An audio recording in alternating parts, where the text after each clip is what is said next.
गल करते हैं राम रहीम दी। राम रहीम दे नाल जुड़ी वड्डी खबर है। 8 नवंबर नूं SIT राम रहीम तो पुछगिछ कर सकती है। बेअदबी मामले दे विच पुछगिछ होएगी। रोहतक दी सुनारिया जेल दे विच SIT पुछगिछ करन दे लई जाएगी। हाईकोर्ट ने राम रहीम नूं प्रोडक्शन वारंट तो राहत दे दित्ती सी। फरीदकोट अदालत ने पहला प्रोडक्शन वारंट ते राम रहीम नूं पंजाब लिआउण दे लई किहा सी, जिथे पुछगिछ होनी सी। हाईकोर्ट ने राम रहीम नूं राहत दे दित्ती सी।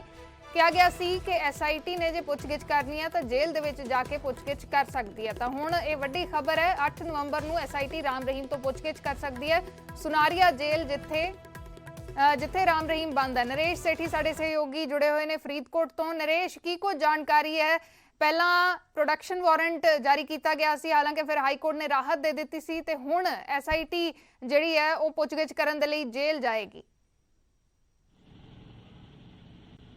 बिल्कुल अर्श दस दी है कि फरीदकोट की जी कोर्ट दे विच SIT वालों एक पटीशन दायर करके राम रहीम के खिलाफ एक प्रोडक्शन वारंट जारी करवाई सी, जिसनूं लैके कि उन्हां तो जिहड़ी सुनारिया जेल तो लिया के फरीदकोट विच जिहड़ी उन्हां तो पुछगिछ की जाएगी। पर दूजे पासे राम रहीम के वकील वालों एक पटीशन दायर की गई सी हाईकोर्ट विच, जिथे उन्होंने एक वड्डी राहत दिंदे हाईकोर्ट ने कहा सीगा कि जिहड़ी SIT है उन्हां तो पुछगिछ करनी है तो सुनारिया जेल जा सकती है, क्योंकि ऑलरेडी वो पहले ही हिरासत में चल रहे हैं, जेल में सज़ा भुगत रहे हैं। तो उन्हां तो जिहड़ी पुछगिछ होनी है वो जिहड़ी उत्थे सुनारिया जेल में जाके भी की जा सकती है। तो हुण सूत्रां दे वाले तो वड्डी खबर आ रही है कि 8 तरीक नूं हो सकता कि SIT जिहड़ी है अपने जिहड़े सवालों की फहरिस्त लंबी फहरिस्त जिहड़ी तैयार कर चुकी है और 8 तरीक नूं सुनारिया जेल में जाके बाबा राम रहीम तो जिहड़ी पुछगिछ की जा सकती है।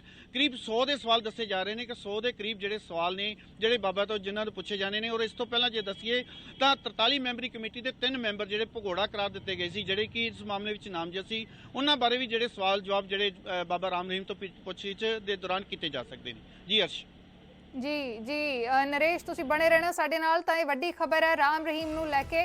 SIT हुण सूत्रां दे हवाले नाल खबर है कि SIT 8 नवंबर नूं पुछगिछ करन दे लई रोहतक दी सुनारिया जेल जा सकदी है। राम रहीम तो बेअदबी मामले दे विच पुछगिछ होनी है, जिस नूं लैके पहलां फरीदकोट अदालत ने प्रोडक्शन वारंट जारी किया सी। हालांकि हाईकोर्ट ने फिर बाद दे विच राम रहीम नूं राहत दे दित्ती सी ते हुण जेल दे विच ही पुछगिछ होएगी। ते जिवें साडे सहयोगी जानकारी दे रहे सन कि तकरीबन 100 जिहड़े सवाल ने वो तैयार किए गए ने। राम रहीम तो जिहड़ी पुछगिछ होनी है 8 नवंबर नूं फिलहाल जानकारी मुताबक SIT दी टीम रोहतक दे विच सुनारिया जेल च जाके राम रहीम तो पुछगिछ कर सकती है।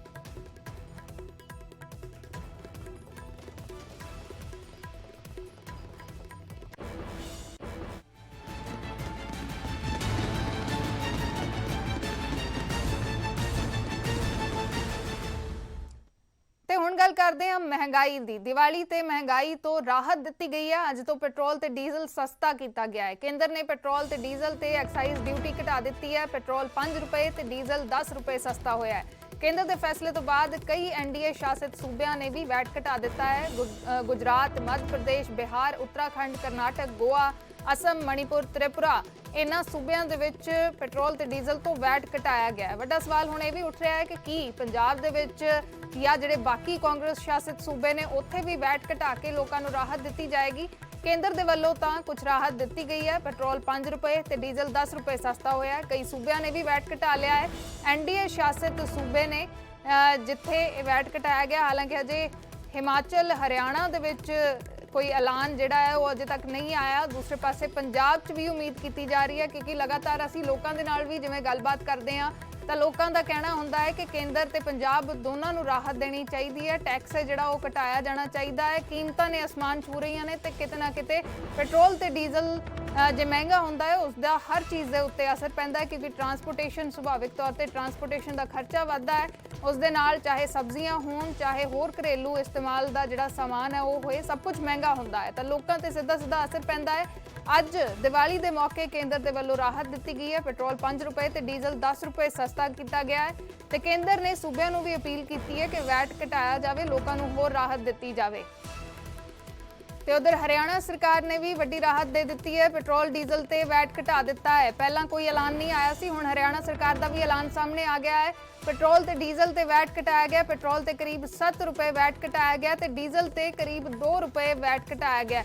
यानी कि टोटल जे असीं गल करिए कुल कीमत जिहड़ी पेट्रोल ते डीजल की हरियाणे दे विच पेट्रोल 12 रुपए सस्ता होया है तो 7 रुपए ਪੈਟਰੋਲ ਦੀ ਕੀਮਤ ਜਿਹੜੀ ਹੈ ਉਹ ਘਟਾਈ ਗਈ ਹੈ, ਵੈਟ ਘਟਾਇਆ ਗਿਆ ਤੇ ਡੀਜ਼ਲ ਤੇ 2 ਰੁਪਏ ਦਾ ਜਿਹੜਾ ਵੈਟ ਹੈ ਹਰਿਆਣਾ ਦੇ ਵਿੱਚ ਘਟਾਇਆ ਗਿਆ ਤੇ ਹਰਿਆਣਾ ਸਰਕਾਰ ਨੇ ਵੀ ਐਲਾਨ ਕਰ ਦਿੱਤਾ ਹੈ ਲੋਕਾਂ ਨੂੰ कुछ राहत ਜਿਹੜੀ ਹੈ ਉਹ ਦਿੱਤੀ ਗਈ ਹੈ। अंकित उदानी साढ़े सहयोगी चंडीगढ़ तो जुड़े ने। अंकित, कैसे देखा जाए इस जो कटौती की गई है वैट में? हालांकि केंद्र ने सभी राज्यों को अपील की थी कि आप भी कुछ ना कुछ राहत दें लोगों को, दिवाली का तोहफा कह सकते हैं इसे।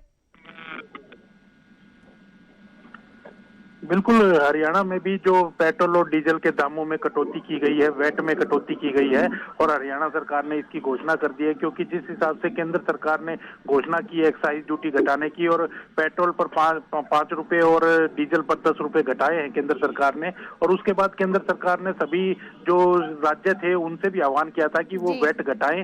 तो उसी कड़ी के अंदर मुख्यमंत्री मनोहर लाल ने दिवाली के दिन घोषणा की है कि 12-12 रुपए, अब टोटल जो पेट्रोल के ऊपर है 7 रुपए हरियाणा में घट गए हैं और जो डीजल के ऊपर 2 रुपए और घटाए गए हैं, तो अब कुल 12-12 रुपए हरियाणा में पेट्रोल और डीजल सस्ता हो जाएगा। तो कहीं ना कहीं एक बड़ी राहत कह सकते हैं कि हरियाणा में मिली है, क्योंकि जिस हिसाब से केंद्र ने घटाया है उसके बाद से गोवा है, कर्नाटक है और दूसरे जो राज्य हैं जो बीजेपी शासित राज्य हैं उन्होंने तुरंत प्रभाव से वहां पैसे जो वैट है वो घटाया था।